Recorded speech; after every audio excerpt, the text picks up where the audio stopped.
Quem diria? Nunca pensei que tivesse tanta coisa para compartilhar com você. Terceiro vídeo, nós vamos falar sobre inflação, câmbio, vamos interpretar algumas notícias em relação ao câmbio tanto do Brasil como da Argentina e falar um pouquinho sobre a batalha cultural. Não vamos perder tempo não. Não é porque é o último vídeo que vamos, dar uma relaxada. Vamos para a próxima sessão. Te falo um pouquinho o que é o direito de resposta. Vamos lá. Olá, que bom te ver por aqui. Por acaso você já se sentiu indignado em ler ou assistir alguma reportagem? Às vezes parece que a reportagem é superficial, tem algum viés político, é tendenciosa, traz informação parcial. Bem, eu já senti isso. E eu tenho até vontade de responder, por exemplo, quando estou assistindo um noticiário na televisão. Mas não dá, né? A pessoa não vai me ouvir. Bem, pensando nisso, eu criei esse canal, Direito de Resposta, onde eu quero contribuir de alguma forma, seja através de alguma outra perspectiva em relação ao que está sendo tratado, o que está sendo analisado, trazer uma análise imparcial, incluir novos dados, analisar contexto, incluir fatos e ou pesquisas. Bem, se você quer ouvir um pouco da minha contribuição, é só seguir o vídeo.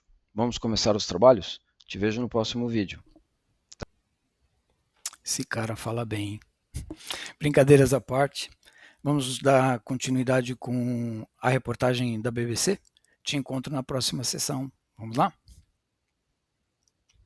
Sobre o desenvolvimento das futuras gerações. Em resposta a esse quadro, Milei tem dito que a mudança de rumo da economia vai melhorar a pobreza. Em novembro, ele falou que a recessão estava chegando ao fim e que o país entraria aí numa fase de crescimento. E quanto à hiperinflação, um dos problemas mais graves da economia argentina. Logo no começo do mandato, a inflação mensal quase dobrou e passou de 20%. Desde então, desacelerou para 3,5% ao mês, o menor índice em quase 3 anos, mas ainda um dos índices mais altos do mundo. Os simpatizantes de Milei comemoram essa trajetória de desaceleração e atribuem o êxito ao corte drástico de gastos públicos. Já os críticos questionam se essa queda vai ser sustentável no longo prazo. O quinto e último ponto desse vídeo é sobre a inesperada trajetória da moeda argentina, o peso. Durante a campanha eleitoral, Milei chamou o peso de excremento. Ele prometia dolarizar a economia argentina e, nas suas palavras, dinamitar o Banco Central. Já no poder, sua equipe disse que postergou esses planos, focando primeiro em sanar o Banco Central. Acontece que, em decorrência do pacote de ajuste fiscal, o peso se valorizou. A agência de notícias econômicas Bloomberg destacou que o presidente conseguiu estabilizar uma moeda que estava em queda livre. Por outro lado, isso trouxe um problema inesperado. Os produtos argentinos, antes baratos em dólar, agora estão mais caros, o que afeta a indústria e as exportações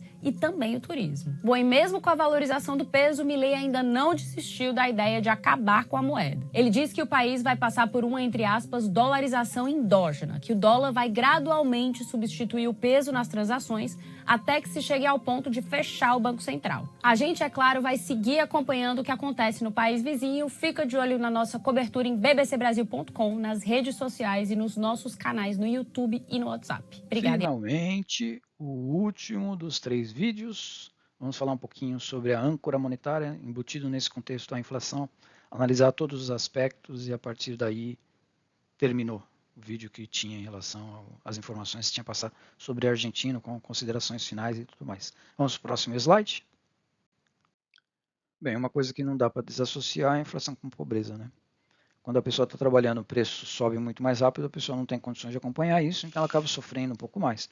Então, eu lembro até uma das apresentações de Trump, que ele estava fazendo lá as palestras lá para poder participar das eleições presidenciais, que ele pegou, tirou um tic-tac do bolso e falou: esse é o tic-tac sem inflação, né? E o tic-tac com inflação era esse aqui. Então a inflação faz o quê? Ela corrói, né? Ela te dá menos, né? Inclusive é um assunto que a gente vai ver na parte da moeda. Eu tenho uma consideração aqui em relação à valorização do peso e a desvalorização do real. Eu acho que isso vai voltar à sua mente quando eu começar a falar sobre esse assunto. Mas o ponto que eu estou querendo colocar aqui é, quando o Milei assumiu, 25,5. E aí, quando faz o cálculo interanual, foi o caso aí de a Argentina ter o maior índice de inflação do planeta, né? Pode ver que ele conseguiu diminuir a inflação. Aqui eu estava com índice de 2,7. Eu quis, na verdade, mostrar que tinha em dezembro o maior valor. E aqui está o índice mais atualizado. Depois de dezembro 2,7, o índice caiu para 2,2. E aí ele já mudou para fevereiro o crawling peg, que na verdade é a desvalorização do peso de 2% para 1%. Então estima-se que praticamente depois de 30 a 60 dias esse valor de inflação vai diminuir bastante. E outro ponto que eu gostaria de estar realçando aqui, o nível general, que é esse aqui, né, o nível geral, que é de 2,2%. Se você analisar, praticamente todos os meses, a parte de alimentos, né, ela está sempre menor do que a média geral da inflação. E aí você tem um reajuste de salário, não é pela parte de alimento, é uma média que se faz de tudo. Então, os salários eles estão sempre acima do valor de reajuste dos alimentos. Isso quer dizer o quê? Que fica muito mais fácil para a população se alimentar. Então, na prática, o que está acontecendo é você está tendo um aumento de valor do salário, um valor real mesmo do salário. Vamos ver no próximo slide mais detalhes sobre isso. Como gancho do último slide, é esse aqui que eu analiso o poder aquisitivo. Então, o que acontece? Eu peguei e levei em consideração alguns valores só como demonstração. Né? Por exemplo, 145,5. Né? Esse aqui é o total índice. Foi aí onde eu calculei o quê? Qual foi o aumento. O INDEC mostrou que é 117,89 acumulado do ano. Então, é só pegar e fazer o quê? O valor dividido pelo outro, tudo você vai ter o quê? 12,7. Ah, mas e se eu for pegar isso aqui, ó, a variação interanual do setor público não registrado? Aí esse teve um aumento acima da inflação de 36,3. Inclusive, eu acho interessante isso. Se não é registrado, como é que ele tem esse tipo de informação? Acho que é através de entrevistas, né? Porque fica meio estranho você ter uma informação onde não vem pelos meios oficiais. Mas é válido. Está dando um retorno sobre alguma coisa que está sendo verificado no mercado. Né? Então, se analisar o poder aquisitivo, na verdade, os salários estão ganhando da inflação. Então, isso é ganho real, isso é poder aquisitivo para as pessoas, que faz parte do que? Da estratégia do Milei, de fazer com que o mercado reaja, o mercado traga outras opções de investimento, faça umas outras atividades que não estão sendo mais feitas pelo Estado, né? Inclusive fomentando mais o mercado, aumenta a arrecadação e uma série de outras coisas vão avançando, na verdade. Próximo slide. Então, depois de falar sobre números, né, o governo fala uma coisa, as pessoas falam outra, e como é que isso aí está no bolso da população? Bem, os economistas têm dito que a parte de inflação é um componente individual, porque depende muito da sua qualidade de vida, no sentido de se você tem família, não tem família, se seus filhos vão para a escola, não vão para a escola, se você depende de transporte, não depende de transporte, e assim por diante. Mas o que eu consigo avaliar em relação ao que foi passado, e veja, não tem correspondente internacional, as informações que eu vou buscando são na internet. Né? Então, o que dá para perceber? Que a água, a luz, tudo isso aumentou. Então, se o governo diminuiu a inflação, teoricamente você tem condições de comprar mais coisas, isso praticamente foi absorvido pelas altas que teve em água e luz, por exemplo, onde foram removidos os subsídios do governo. Né? E aí, o que aconteceu?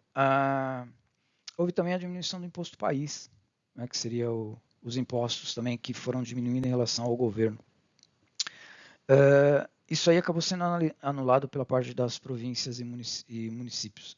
Porque o que acontece? A taxa de fiscalização, vamos dizer que você pode não estar ciente, mas os municípios, né, as províncias, podem cobrar de um supermercado uma taxa de fiscalização de saúde. Né? Eles podem dizer assim, ó, eu vou fiscalizar você se você tem saúde, né, dentro do seu estabelecimento. Só que não existe contraprestação disso. Justamente é uma forma de estar ganhando dinheiro sem que vamos dizer assim, a entidade possa prestar serviço. Né? E ainda colocar percentual é sacanagem, né? Uma taxa é uma taxa, não um percentual. Ou seja, você está sendo sócio do supermercado. Então, um valor era baixo, depende da província. Então, tinha província que estava praticando 1,5, tinha província que estava praticando meio. E aí as províncias, algumas passaram para 4,5, passaram para 6. Né? Então isso quer dizer o quê? Aumentou, né, o valor nos supermercados. Esses supermercados fizeram o quê? Repassaram isso para o cliente. Então na prática é como, né, se você no teu bolso não está realmente vindo o ganho que deveria vir, né? Então, inclusive, isso é um debate que está tendo na Argentina, porque, vamos lá, vamos judicializar isso aí para resolver esse problema, porque as províncias são autônomas, né? Não tem como o governo federal intervir, né? E alguns analistas também estão falando que a partir de março, abril de 2025, as coisas realmente comecem a melhorar para a população, né? E o que mudou também pode não parecer, mas o fato de você não ter que estocar ou não ter que ir rápido para o supermercado, porque o seu dinheiro perdeu valor, né? Antes peso queimava na mão, né? Então você jogava peso na rua porque falava, me dá dólar, porque peso não é interessante ter na mão, né? Então hoje você não vai comprar muita coisa no mercado como você comprava quando você fazia estoque, né? Então o que eu quero dizer é, você espera um pouquinho mais para comprar, porque praticamente o preço é o mesmo. Então o sentimento aí no bolso, nesse sentido, ele começa a mostrar um pouco mais os resultados, nesse sentido. Próximo slide. Já nesse slide, falo sobre âncora monetária e cambiária. Na verdade, são as políticas que envolvem a parte monetária, a taxa de câmbio, alinhar preços internos aos preços internacionais, controlar a inflação, eliminar distorções de mercados. E aí eu estou colocando como exemplo, no dia 2 de janeiro de 2024, quanto é que estava a taxa monetária de política, né? Começou com 100%. A taxa nominal era 110 e a taxa efetiva era de 186,65%. E quando começou o plano, falaram que tinham que aumentar ainda mais essa taxa, mas o Caputo falou assim, não, nós vamos começar a diminuir essa taxa. Não estava nos livros de economia. E o cara fez certo. Próximo slide. Nesse slide, agora falamos sobre como é que estava a situação cambiária e monetária em 2023.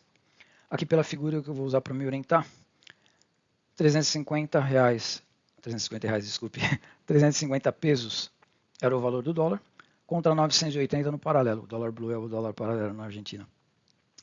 E dá para perceber que o dólar maquiado estava mais baixo do que o dólar real, né? Então, o que acontecia? Não tinha produtos nas gôndolas, como eu tinha falado anteriormente, e aí houve a primeira desvalorização no governo Milei. O dólar passou a 806,85.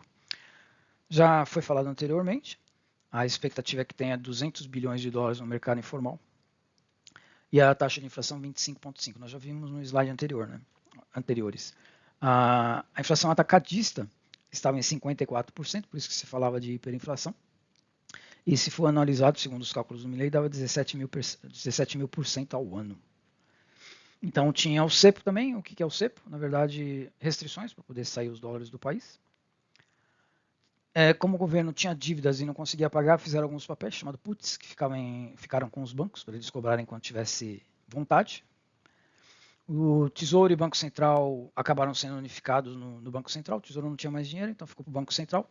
Como o Banco Central não pode pagar dívida, quem tem que pagar é o Tesouro, mas empurraram para o Banco Central emitia moeda e tinha esses puts, que eram também uma espécie de garantia dos financiamentos que o governo tinha. Sem falar que se emitia moeda sem lastro, ou seja, a mesma moeda, não digo a mesma moeda, mas você tem um peso no mercado, aí você emite mais uma moeda de um peso. Então, na verdade, é como se tivesse 50% de inflação. Então, emissão indiscriminada. Com isso, o que aconteceu? Aumentou a quantidade de pesos no mercado, a inflação aumentou o mais rápido ainda possível. E só para ter uma ideia, vocês vão ver no vídeo 1, quem ainda não viu, mas uma camiseta era equivalente, uma camiseta da seleção argentina era equivalente a um salário mínimo. Então as coisas estavam totalmente distorcidas, os preços eram totalmente distorcidos na Argentina. Essa situação em 2023. Próximo slide. Além da parte teórica, vamos dizer assim, eu gostaria de estar colocando alguns exemplos práticos. Aqui na imagem, deixa eu até colocar um laser aqui para mostrar.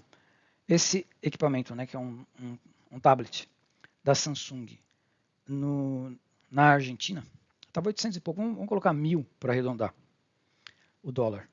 Então, 651 mil é a mesma coisa que 651 dólares. Enquanto na Amazon, o mesmo tablet, né, estava 219 dólares, 220 dólares. Né? Então, o preço estava muito mais caro, né? Tem imposto, uma série de outras coisas. Né?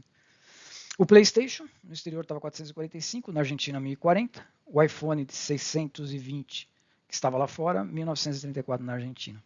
Então, o Estado aí protegendo, aumentando, colocando impostos. E as coisas estão seguindo desse jeito. Então, o que acontece? Em 2023, o peso queima na tua mão. Então você vai e compra o que você pode com o peso, começa a estocar, porque a mercadoria começa a valer mais do que o dinheiro. E ainda tinha as dívidas, né? Quando eu digo o governo anterior tinha passivos remunerados, eram as dívidas do governo, uma letra de financiamento, por exemplo, uma letra de LECAP, por exemplo, que eles têm hoje. Era uma letra onde você financiava a dívida pública, seria o CDB, CDB não seria o CDB aqui, seria o Tesouro Direto, eu acredito que seria o Tesouro Direto. Você pega e investe no governo, o governo fala, eu te pago a taxa de juros e quando chegar a data eu te pago. Só que, como estava em descrédito, o tempo para pagar o título baixou de 120 dias para um dia.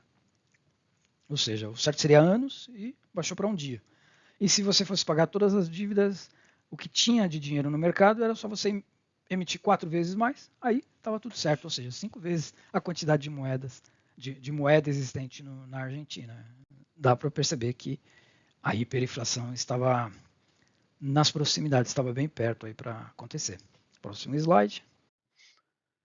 E passando da situação onde nós estávamos no no final de 2023, agora já estamos praticamente depois do meio de 2024, acho que estamos mais ou menos em setembro, para dizer alguma coisa, outubro. Teve um blanqueio. O blanqueio é o seguinte, você podia dizer, olha, eu tenho esse dinheiro, que estava fora do mercado formal, não estava legalizado, porque o país todo estava se protegendo, então você só tinha dólares.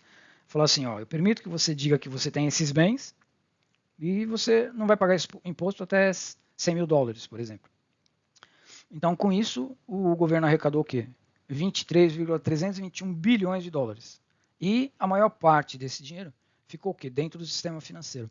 Na verdade, isso é uma prova cabal que os argentinos estão com confiança no plano econômico. Além disso, no vídeo 1 a gente fala quanto foi a dívida e quanto diminuiu de 2023 e 2024. Nós conseguimos nesse ano, me sentindo importante, superávit comercial, a gente tem 888 milhões de dólares, superávit comercial acumulado no ano de 15 bilhões de dólares. Então, as coisas começam a andar muito bem. Então, uma das coisas que foram feitas também é déficit zero. Déficit zero é não gasto mais do que eu arrecado. Emissão fiscal. O que aconteceu? Geralmente comprava dólares e emitia peso dentro da Argentina, no mercado.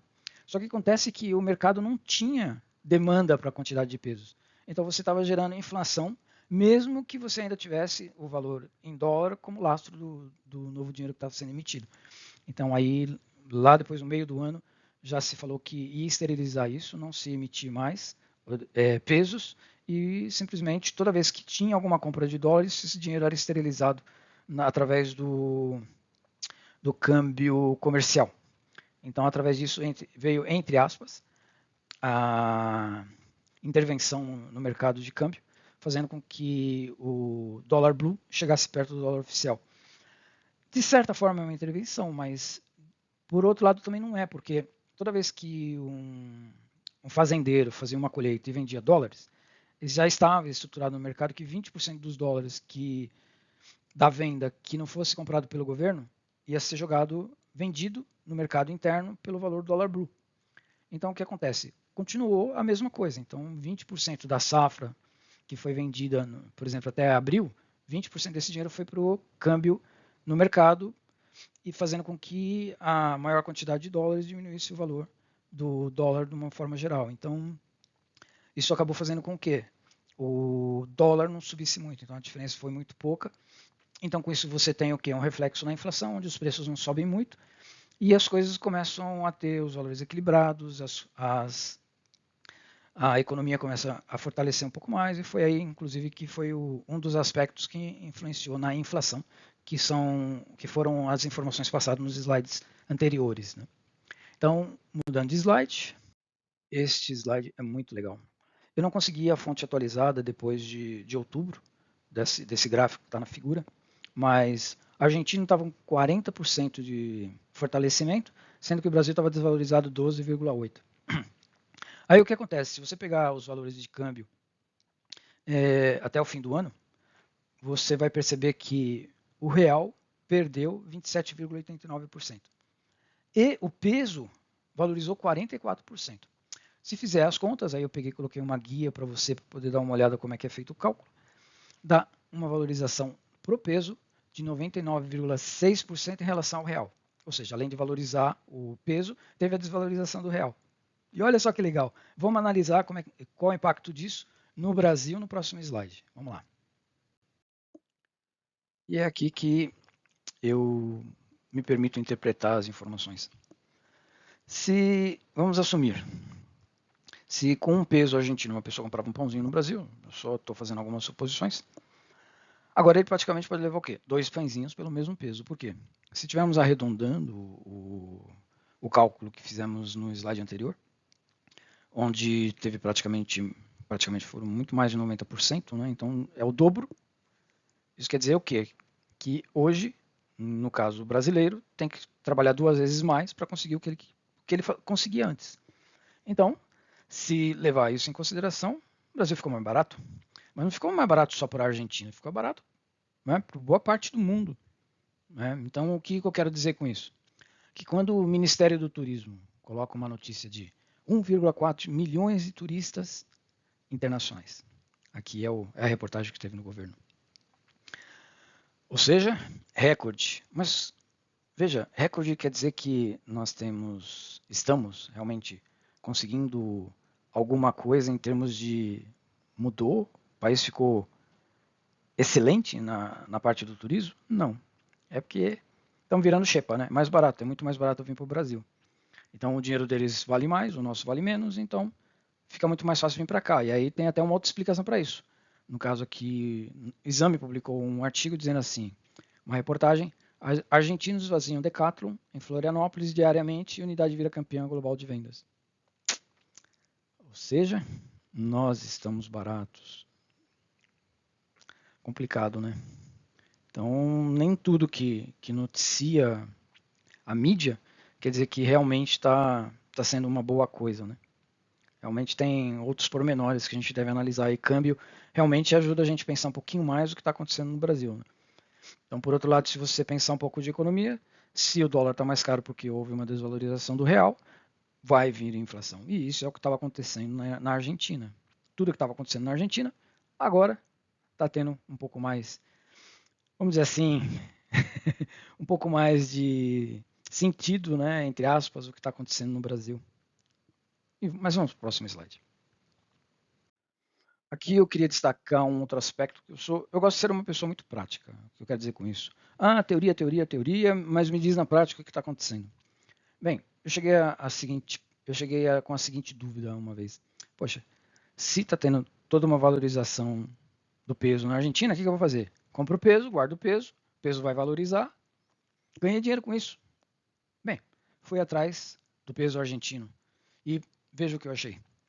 Em 4 de janeiro, né, 166 pesos para R$1. 167. Hoje nós estamos com 182. Poxa, mas se ele valorizou, por que houve uma desvalorização na hora que está trabalhando com o real? Bem, através de algumas pesquisas que eu fiz, o que eu percebi? Que realmente a moeda ela pode ter um valor diferente de acordo com a política econômica do país. Por exemplo, se o Brasil, através do Banco Central, resolver despejar milhões de dólares no mercado, o que vai acontecer? O dólar vai baixar. Você está perdendo montanhas de dinheiro nas suas reservas, mas aí não importa, porque o que importa é que o dólar vai voltar a um patamar onde você gostaria que ele tivesse. E aqui o que dá para entender é que a Argentina não tem poder de fogo para fazer valer o câmbio dela. Então o que eles estão fazendo é o quê? Usando o dólar, que é uma moeda muito mais, vamos dizer assim, usada internacionalmente e que pode ser usada para balizar alguma coisa, ou para você fazer alguma verificação. Então, o Brasil está com outra política. Né? O câmbio ele depende muito da nação ser forte ou não para que a moeda tenha sentido na hora de estar negociando. E aí me leva a perguntar uma outra coisa para mim. Olha, se em vez do dólar eu começo a usar uma outra moeda para negociação, imagina a BRICS, que é uma outra moeda, qual economia seria mais forte em relação aos países do BRICS que poderia estar sendo usada? Porque se é possível fazer uma atualização do valor da moeda de acordo com a grandiosidade do país, será que a China não teria um pouco mais de vantagens na hora de fazer alguma coisa em termos de câmbio? E considerando a quantidade de transações, será que 1 centavo, 10 centavos não faria diferença a favor do país que está mexendo com esses valores de câmbio? São perguntas que não querem calar ainda na minha cabeça. Quais são as consequências de estar mudando alguma coisa em relação ao câmbio? E isso influencia diretamente na vida dos cidadãos. Vamos para o próximo slide? E se eu puder analisar em termos de resultado, sendo prático da última forma que eu comentei no slide anterior, como é que estão os resultados na Argentina? O segundo semestre teve um aumento em termos de mercado, economia, que praticamente cancelou o declínio do PIB no primeiro semestre. E os indicadores dizem que a Argentina vai estar com cerca de 4,4% do PIB em 2025, o que é um grande avanço, porque na verdade o que está acontecendo? Durante 2024 estabeleceu as bases macroeconômicas. Teoricamente, a Argentina vai sair daquele, vamos dizer assim, daquela armadilha que acontecia anteriormente, porque um ano melhorava, um ano caía, um ano melhorava, um ano caía. Então, teoricamente, eles estão estruturando tudo para que haja crescimento e esse crescimento seja contínuo e sustentável.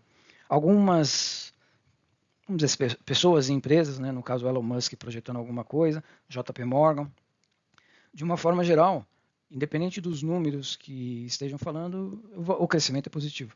E me arrisco a falar que possivelmente é um dos maiores crescimentos da região na parte sul do globo. E também a parte de comentário em relação à taxa de câmbio, a variação das moedas. Eu trago aí a informação mais recente, que em vez de 110% que era a taxa nominal, agora está em 28,56% a taxa nominal. E a taxa efetiva 32,59%. Ou seja, saímos de 100%, 110% para 28,56%. Melhorou ou não melhorou a parte econômica do país? Próximo slide. E agora vem a popularidade, né?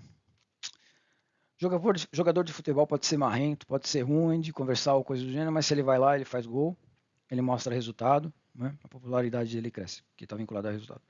Posso fazer essa analogia com o Milei. O cara pode ser ruim, pode estar fazendo uma série de outras coisas. Ruim no sentido de as pessoas têm dito que ele é muito áspero na hora de conversar, mas dá para perceber que ele é áspero de acordo com cada situação, né? Se alguém enfrenta ele não tem a forma habitual, polida de responder os problemas quando há alguma agressão, entre aspas, em direção a ele. E aí também mostra o quê? Uma mudança de mentalidade do povo argentino, ou seja, você me entregava subsídio, era para ajudar em termos de transporte, era para ajudar em termos de cesta básica, ou seja, o que aconteceu nada disso é eterno. Então, você sabe que não existe almoço grátis. Alguém vai te cobrar essa conta lá na frente. E foi o que aconteceu com o aumento da pobreza. Então, o que está acontecendo agora é a avaliação está sendo positiva, né? A diferença em relação à cultura, eu vou falar isso também mais para frente, diz que não é simplesmente acreditar no que falavam anteriormente, tem que estar um pouco vinculado à realidade, você checa com a realidade o que está acontecendo. Antes eles estavam, vamos dizer assim, num castelinho onde era tudo bonito, quer dizer, só o Estado produzia. Os investidores não traziam dinheiro, não acontecia nada. Quer dizer, o Estado podia dar tudo para todo mundo, mas não entenderam que se não aumenta a produtividade e uma série de outras coisas, a riqueza não vem para o país. Mas, tudo bem. Então, o que entenderam era que subsídios, na verdade, estavam sendo convertidos em aumento de impostos, emissão de peso e aumento da inflação. Então, tudo fazia parte de um ciclo que se realimentava com o tempo. E Javier mudou isso e está ganhando popularidade para que as coisas aconteçam de uma outra dinâmica, para que isso não volte mais. Próximo slide. Eu dei uma introdução disso no slide anterior, batalha cultural, né?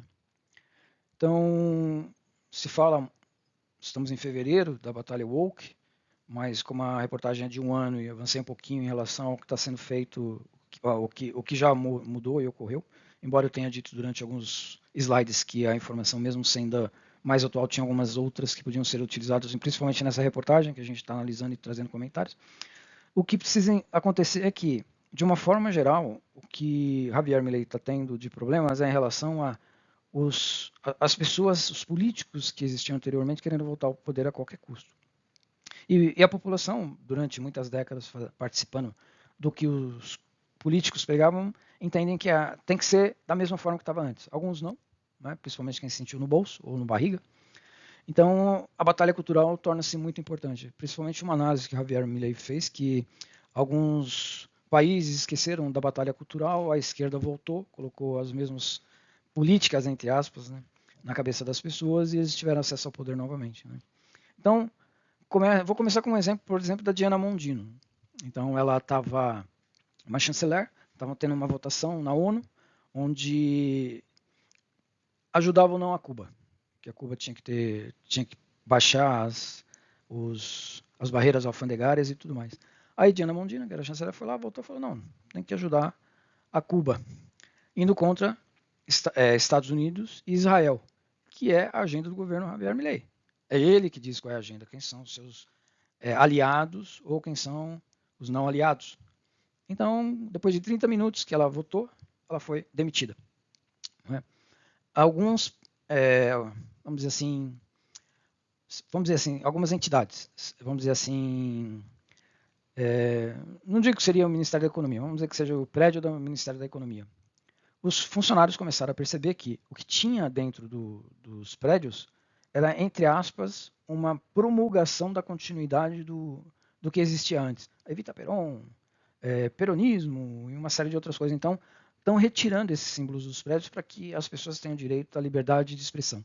É como se aquela propaganda dentro do prédio dizia que se não estava no governo, estaria voltando, porque aquilo lá é como se fosse uma promoção daquela forma de pensar. Em relação à mudança de comportamento também. Uma funcionária comprou uma cafeteira muito cara, né? Notaram que foi um exagero com o dinheiro do contribuinte, mandaram embora a funcionária e também devolver a cafeteira. Né? Outro ponto estranho, o Correio Argentino, um sindicalista estava dando uma entrevista e não conseguia entender por que o Correio tinha que ser privatizado. Poxa, mandaram 4.500 funcionários embora e já estava tendo lucro, por que então privatizar o Correio? Né?